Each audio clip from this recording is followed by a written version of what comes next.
Voilà, bonjour à toutes et tous. Alors, je suis heureux aujourd'hui de vous parler de Centometrics. Donc, qu'est-ce que c'est Centometrics? C'est la rencontre de deux domaines de recherche. D'abord, le premier en analyse textuelle de documents, donc l'extraction typiquement de polarité, d'émotion de texte de manière automatique. Et l'autre, l'économétrie, la mesure de l'économie, donc tout ce domaine et ces méthodologies de séries temporelles typiquement, de régression, etc. Et donc, le point de départ de ce domaine, c'est les médias, typiquement un grand corpus de textes pour lequel on va extraire des scores, donc des polarités, positifs, négatifs, pour lequel on va s'intéresser à la manière dont on peut agréger ces polarités par type de news ou bien par sujet de discussion, comment on peut les agréger aussi de manière temporelle, et surtout, comment est-ce qu'on peut les utiliser une fois qu'on a construit ces sentiments pour prédire des variables d'intérêt. Donc, notre contribution dans ce domaine, c'est d'abord un portail de recherche, Centometric Research, dans lequel vous trouvez d'innombrables ressources, que ce soit des papiers ou différents packages qui vous permettent d'investiguer ce domaine de recherche, dont notre package est en R qui s'appelle Centometrics et qui regroupe ces trois dimensions dont je vais vous parler maintenant. Donc d'abord, comment est-ce qu'on fait un scoring? Le point de départ, c'est d'avoir un corpus. Ce corpus, donc, c'est un ensemble de textes, typiquement de textes de médias, mais ça pourrait être de textes d'entreprise, par exemple de résultats d'entreprise cotés, pour lequel on a des métadata. Donc, si on pense à un article des médias, ça pourrait être la date à laquelle il a été publié, le journal dans lequel il a été publié, l'auteur, etc. Et ensuite, on va avoir typiquement des dictionnaires qui vont nous permettre, avec des mots qui ont une polarité positive ou une polarité négative, mais aussi des valence shifters qui permettent de transformer la polarité, ainsi qu'une manière d'agréger à l'intérieur du document ces différentes polarités. On va être capable de créer une matrice de sentiments dans laquelle chacune des lignes contient un document et chacune des colonnes va contenir une polarité par rapport à une métadata d'intérêt. D'accord? Donc ça, c'est le première étape, ça va être le scoring. La deuxième étape, ça va être de créer ces indices. Et là, on va partir de notre matrice de sentiments. On va déterminer une fréquence, par exemple, tous les documents qui ont été publiés ou qui sont disponibles de manière journalière. Qu'est-ce qu'on va faire avec ces documents? Comment est-ce qu'on va agréger leur polarité ensemble? Et comment, à travers le temps, on va agréger cette polarité? Et ça va nous amener à avoir des indices de sentiments, typiquement, qui peuvent être représentés graphiquement. Donc, vous avez sur l'axe horizontal le temps et sur l'axe vertical le sentiment. Ici, le sentiment qui a été calculé sur la base de médias, donc d'articles de journaux qui discutent chacun un sujet différent. Donc, on voit des fois des augmentations de polarité et des fois des diminutions de polarité. L'étape d'après, une fois qu'on a construit ces indices, ça va être de les utiliser pour prédire des variables d'intérêt. Donc, pour la prédiction, on va avoir besoin d'un modèle.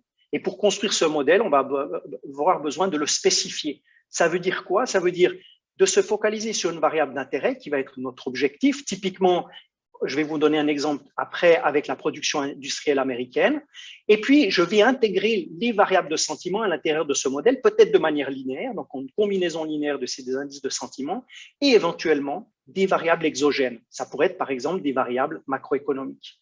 Une fois que j'ai mon modèle et ces variables-là, je l'estime et ça me permet de générer une prévision. Cette prévision, je peux la comparer avec la réalisation, je peux faire une attribution, ainsi de suite. Enfin bref, ça va me permettre d'aller chercher de l'information par rapport à mon modèle d'intérêt. La première application dont je vais vous parler, c'est un travail qui a été réalisé avec Kevin Buteau, qui est un ancien doctorant à moi. Et donc, on s'est intéressé aux médias américains, donc le marché américain.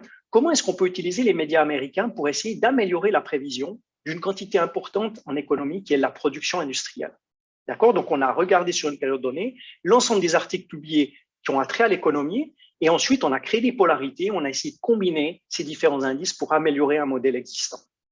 Première image que je vais vous présenter ici, vous voyez dans le temps sur l'axe horizontal et sur l'axe vertical 44 topics, donc des sujets de discussion qui sont traités dans notre corpus de texte.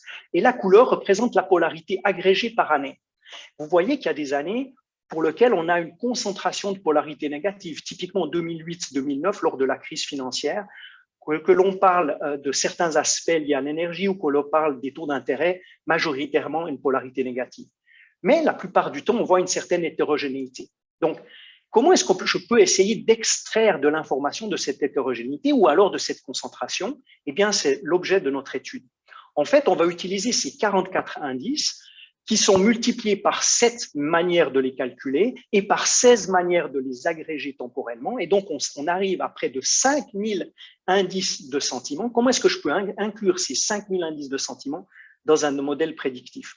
Je construis mon modèle prédictif. La variable d'intérêt ici, Y, c'est la production industrielle pour un horizon donné, comme étant exprimée comme étant une combinaison linéaire de ces variables, de sentiments augmentés de variables macroéconomiques. Je vais essayer de minimiser sur mon échantillon l'erreur quadratique et donc de déterminer les meilleurs paramètres qui minimisent cette erreur. Vous imaginez, avec la dimensionnalité du problème, une régression linéaire n'est pas possible et donc je dois régulariser mon problème en venant mettre des pénalités et j'utilise pour ce faire, nous avons utilisé pour ce faire l'élastic net. D'accord? Donc, on part ensuite avec un modèle de benchmark, donc un modèle de base, le modèle qui est souvent utilisé, le modèle M1 ici, qui est un modèle qui exprime la production industrielle américaine comme un modèle autorégressif et des variables macroéconomiques. Et vous avez dans la table 2 dimensions de performance pour différents sous-échantillons. Et je vais comparer ces résultats avec mon modèle augmenté de variables de sentiment. Et vous voyez en gris lorsque la valeur numérique est significativement inférieure à la valeur du modèle benchmark. En conclusion, l'ajout de variables de sentiment pour la prévision de cette quantité d'intérêt aux États-Unis apporte vraiment quelque chose. Donc, on a une significativité pour des horizons qui sont au-delà de 6 mois. Donc, les news des médias permettent d'apporter de l'information sur une variable purement macroéconomique.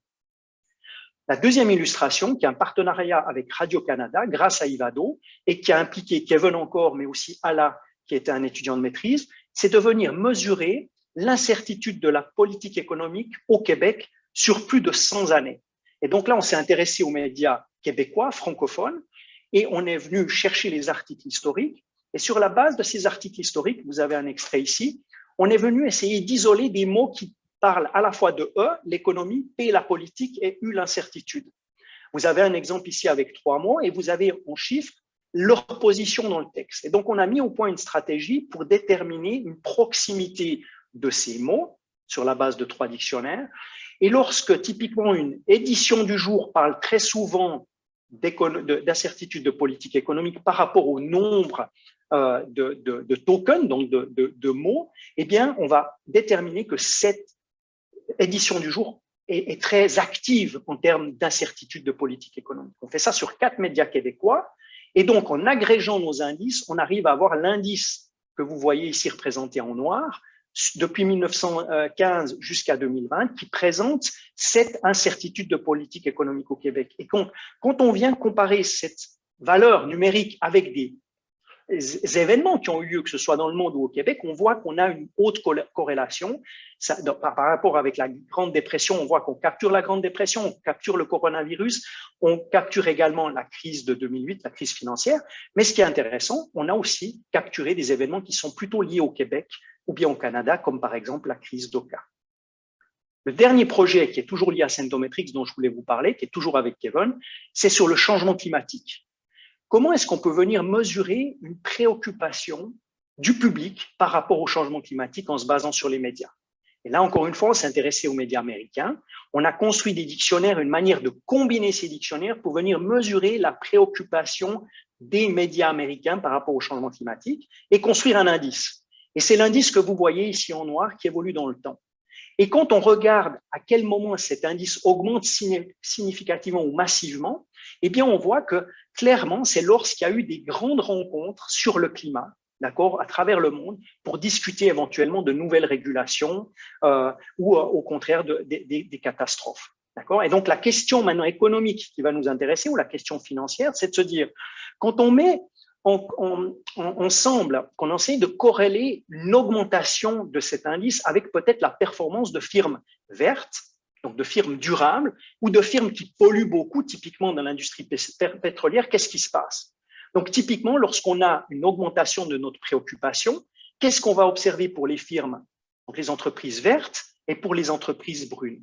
Eh bien, ce qu'on observe, c'est qu'on a une augmentation du prix des firmes vertes, durables, et une diminution du prix des firmes qui polluent. D'accord? Et donc, on vient ici validé un modèle très récent, théorique, qui dit que lorsqu'il y a une augmentation qui est soudaine de la préoccupation des investisseurs en termes de changement climatique, eh bien, les firmes vertes surperforment les firmes rouges. Les firmes, en l'occurrence ici, qui sont des firmes polluantes. Voilà, donc c'était quelques exemples de notre domaine de recherche qui est Sentometrics. Vous pouvez aller regarder sur notre site web d'autres applications. Je suis également très heureux de recevoir des courriels ou maintenant vos questions et des courriels éventuellement pour d'éventuelles collaborations. Je vous remercie pour votre attention.